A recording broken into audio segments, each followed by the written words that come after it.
आकाश, कोई नया मकान समझ में आया क्या? अब इस मकान में तो दिक्कत हो रही है हम सबको। हाँ पापा, निर्मल एजेंट को बोले तो हैं। वो कह रहा था कि कुछ दिखाएगा हमारे बजट में। हाँ, आजकल तो मकान और ज़मीन के दाम भी बढ़ गए और अब तो ये मकान भी पुराना सा हो गया है। सच ही कह रहे हैं आप।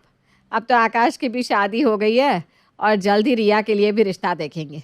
एक अच्छा सा मकान तो होना ही चाहिए। हाँ, पर अच्छा सा मकान मिलना भी तो चाहिए ना कावेरी। तुम नहीं जानती, आजकल अच्छी ज़मीन पर मकान मिलना कितना मुश्किल हो गया है।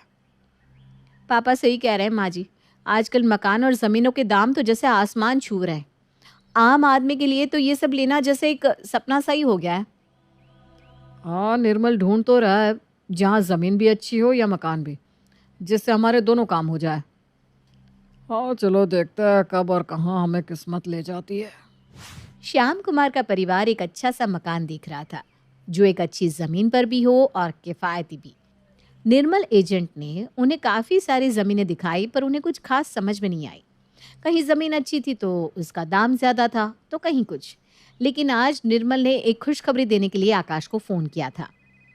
हाँ हाँ, बोलिए ना निर्मल जी, कुछ समझ में आया क्या आपको हमारे लायक? अरे आपको एक अच्छी खबर देने के लिए ही फ़ोन किया है मैंने आकाश जी। आपके लायक एक बहुत अच्छी ज़मीन समझ में आई है मुझे। अच्छा, ये तो बहुत अच्छी बात है। कहाँ पर है वो ज़मीन? हम भी पहले देखेंगे, फिर ही आगे फैसला लेंगे। अरे हाँ हाँ, मैं आपको एड्रेस भेजता हूँ, आप आ जाइएगा। ज़मीन पर मकान भी बना ही हुआ है, वो भी देख लीजिएगा आप सब। ठीक है, एड्रेस भेज दीजिए, मैं अपने परिवार के साथ शाम को ही वहाँ पहुँच जाऊँगा। निर्मल उन्हें एड्रेस भेजता है और आकाश अपने पूरे परिवार के साथ वो ज़मीन देखने पहुंचता है। अरे आकाश, इस ज़मीन की लोकेशन तो काफ़ी अच्छी है। आसपास मार्केट, स्कूल, स्टेशन सब कुछ है, इसलिए बाज़ार में कीमत तो अच्छी ही होगी। हाँ पापा, आप सही कह रहे हैं। ज़मीन काफ़ी अच्छी है और इस पर मकान भी बना हुआ है। बस हमें थोड़ा सा रंग करवाना होगा, फिर एकदम नए जैसा हो जाएगा। अरे इस ज़मीन की वैल्यू भविष्य में और बढ़ने वाली है।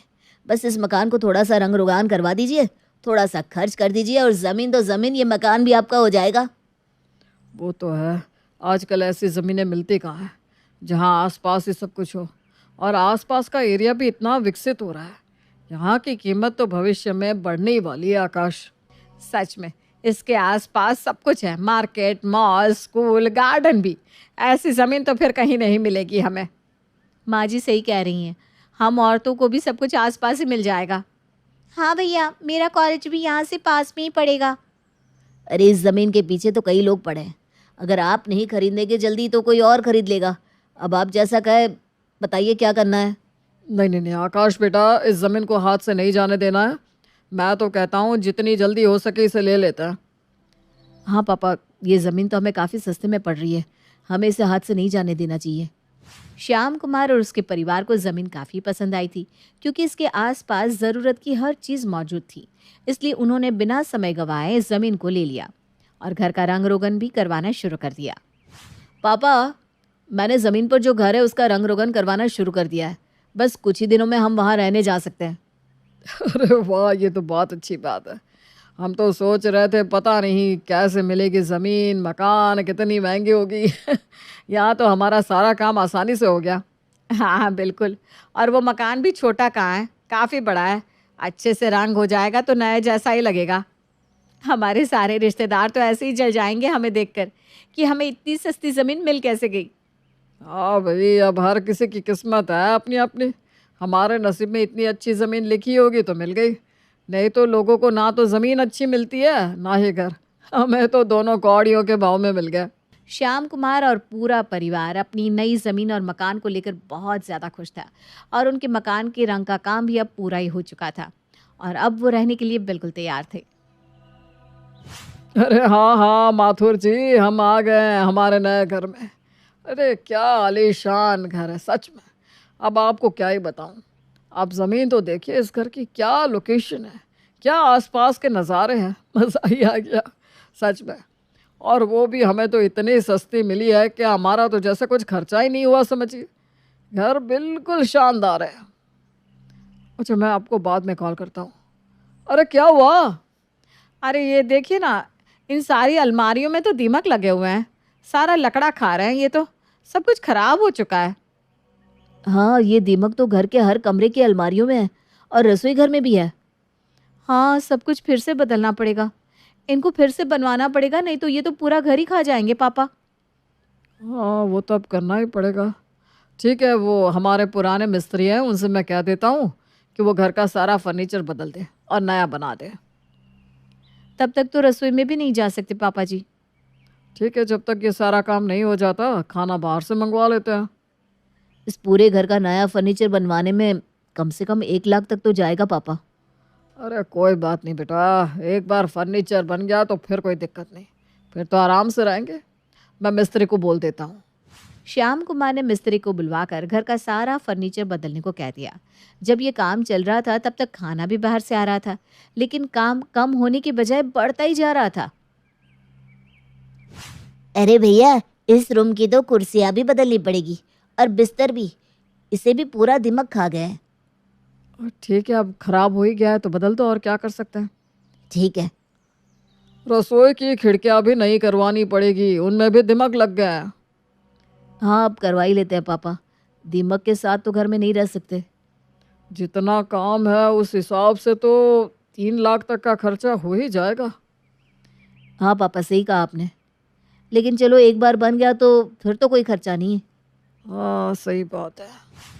मिस्त्री का काम खत्म होने को आ चुका था और आकाश ने उसे 3 लाख रुपए दिए और रवाना किया। दिव्या, बाहर का खाना खा खाकर मन उब चुका है, इसलिए आज तो बढ़िया सा खाना बनाना। हाँ, मेरा तो पेट ही खराब हो गया है सच में। अरे पेट तो ठीक है, ये देखिए 15 दिन का खाने का बिल कितना आया है। अरे बाप रे, ये तो बहुत ही ज़्यादा है। आज से बाहर का खाना बिल्कुल बंद। अरे आज भी बाहर का खाना ही मंगवाना पड़ेगा। नहीं नहीं भाभी प्लीज़ आज नहीं, ये रोज़ रोज़ पनीर की सब्ज़ी खा खा कर पता नहीं क्या हो रहा है।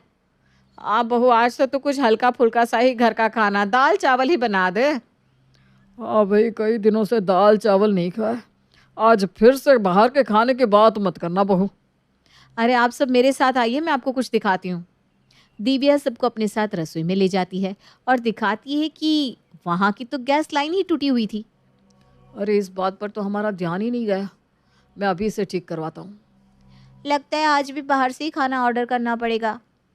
चलो कोई बात नहीं, एक बार ये सब बन गया तो फिर तो आराम ही आराम है, फिर तो सालों तक कुछ बनवाना नहीं पड़ेगा इस घर में। हाँ सही कहा, ये छोटे मोटे खर्चे तो होते ही रहते हैं। ठीक है चलो, जब तक ये रसोई का काम बन जाता है और खाना आता है तब तक मैं नहा लेती हूँ। हाँ बेटा, तू जा अपने कमरे में, वहीं नहा ले। रिया अपने कमरे में नहाने जाती है, लेकिन वो देखती है कि उसके कमरे में तो पानी नहीं आ रहा। माँ, मेरे कमरे के बाथरूम में पानी नहीं आ रहा।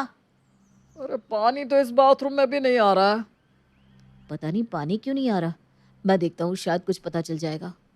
बाहर पानी की मोटर तो देखना सही है कि नहीं, पानी ऊपर चढ़ेगा तभी तो बाथरूम में आएगा ना। हाँ, मैं देख लेता हूँ। आकाश के देखने पर उसे पता चलता है कि पानी की मोटर तो पूरी जल चुकी थी और जंग लग चुका था। अरे पापा, पानी की मोटर तो पूरी जल चुकी है और जंग भी लग गया है इस पर तो। अरे इस घर में तो कोई चीज़ सही है भी या नहीं। पहले दिमाग, फिर गैस लाइन और अब ये पानी की मोटर। हे भगवान, खर्चे पर खर्चे हो रहे हैं। अब पानी के बिना तो काम भी नहीं चल सकता हमारा, हर चीज़ में पानी की ज़रूरत पड़ेगी। एक काम कर आकाश, प्लम्बर को बुलवा ले और पानी की नई मोटर लगवा दे, क्योंकि ये तो काम करने से रही। तब तक क्या करें? तब तक सामने सरकारी बाथरूम है, वहाँ ही जाना पड़ेगा और क्या। पानी की मोटर कम से कम 10,000 की आती है और उसे लगवाने का खर्चा अलग से। पर पापा, नई मोटर लग जाएगी उसके बाद तो कोई खर्चा नहीं होगा, फिर तो आराम से रहेंगे। हाँ ठीक कह रहा है तू, जा बेटा नई मोटर ले आ और लगवा दे। आकाश ने नई गैस लाइन और नई मोटर लगवा ली, जिसमें उसका काफ़ी ज़्यादा खर्चा हो गया था। और अब जाकर जब सबने चैन की सांस ली थी। चलो, इतने दिनों बाद घर का खाना खाया है। हाँ, ऐसा लग रहा है कि सालों के बाद कुछ अच्छा खा रहे हैं। बिल्कुल सही कहा, अब तो घर भी पूरा बन चुका है, अब तो आराम से रहेंगे इस नए घर में, क्यों पापा? हाँ, अब तो कोई खर्चा नहीं होगा। और इतना कहते ही छत से पपड़िया श्याम कुमार के प्लेट में गिर जाती है। अरे ये पपड़िया कहाँ से उतर रही है अब? अरे हमने तो नया रंग लगवाया था, फिर ये पपड़ियाँ कैसे निकल रही है? अरे मेरा तो पूरा सर सफ़ेद सफ़ेद हो गया। तो एक काम कर आकाश, जिससे पेंट करवाया था ना उसे ही बुला कर ला। ठीक है पापा। श्याम कुमार के कहने पर आकाश ने उन कारीगरों को बुलवाया जिनसे उन्होंने रंग लगवाया था इस घर में। अरे इसमें हमारी कोई गलती नहीं है साहब, आपके घर की दीवारें ही सीलन वाली है, तभी तो रंग उतर रहा है और पपड़ियाँ निकल रही है। आपको इसे फिर से बुट्टी लगवानी पड़ेगी, तब जाकर कुछ काम बनेगा। क्या? फिर से? हे भगवान, क्या है ये सब? ये घर है या खर्च का दुकान? जब से आए हैं यहाँ कुछ ना कुछ खर्चा हो रहा है। अरे साहब एक बार बुट्टी करवा लीजिए, फिर तो घर पूरा चकाचक हो जाएगा, फिर कोई खर्चा नहीं होगा। घर भी सीलन से बच जाएगा और आप भी। आकाश, अब क्या करे तू ही बता। अब क्या कर सकते हैं पापा, करवाना तो पड़ेगा ही, और कोई चारा ही नहीं है इसके अलावा। चलो तुम सब कल से आ जाना और काम शुरू कर देना, ठीक है? एडवांस कुछ मिल जाता तो। हाँ भाई हाँ, ये लो तुम्हारा एडवांस। मैं तो पैसे बांटने ही बैठा हूँ ना यहाँ। आकाश ने घर का काम शुरू करवा दिया। अब ये काम को करते हुए भी कारीगरों को 15 दिन का वक्त लग गया और जब 15 दिन का हिसाब निकला तो आकाश के मुंह से तो चीख ही निकल गई थी। इतना बिल? अरे साहब आपके घर की दीवारें काफ़ी कमज़ोर थी और बहुत सारी पपड़ियाँ भी निकल रही थी, इसीलिए हम लोगों को 2-2 बार बुट्टी करनी पड़ी, तभी तो इतना सारा बिल आया है। अब तो सब कुछ हो गया ना, देख लो कुछ बाकी हो तो। नहीं नहीं साहब, मैंने तो सब कुछ अच्छे से ही किया है। अगर कोई काम हो तो फिर से बुला लीजिएगा। आपके साथ तो अब घर जैसा रिश्ता हो गया है हमारा। अरे बार बार बुलाऊंगा तो रिश्ता तो हो ही जाएगा ना भैया। आप अगली बार बुलाएंगे ना तो आपको अच्छा खासा डिस्काउंट भी दे देंगे, पक्का। अरे नहीं नहीं मेरे भाई, ऐसा मत कहो। ऐसी नौबत फिर से नहीं आए कि मुझे दोबारा आपको बुलाना पड़े। अच्छा ठीक है साहब, अब हम चलते हैं, फिर मिलेंगे जल्दी ही। अरे जब से इस घर में आए हैं तब से बस काम ही चल रहा है घर का। मैं तो थक गई हूँ काम कर करके। अरे कभी रसोई का काम तो कभी सीलन तो कभी पानी की मोटर। अब तो सब काम हो गया है, अब तो कुछ बाकी नहीं है। सब कुछ नया सा बनवा दिया है, रसोई भी, मोटर भी, रंग भी, बुट्टी भी। अब तो कुछ नहीं है ऐसा जो खराब हो सके। हाँ अब तो ऐसा कुछ नहीं होगा जो खराब हो या किसी को बुलाना पड़े। आकाश और श्याम इतना बोल ही रहे थे कि अचानक घर की बिजली चली जाती है। हे भगवान, अब ये क्या है? कुछ नहीं भाभी, अब इस घर का फ्यूज उड़ गया होगा। अब फिर से इसे ठीक करवाने के लिए किसी को बुलवाना पड़ेगा। हे भगवान, कहाँ फंस गए हम। श्याम कुमार के घर की बिजली वापस आ गई और फ्यूज को भी बदलना पड़ा और बिजली के तारों को भी नया डलवाना पड़ा। इन सब के बाद जब सबने चैन की हवा खाई ही थी कि दरवाजे पर किसी ने दस्तक दी।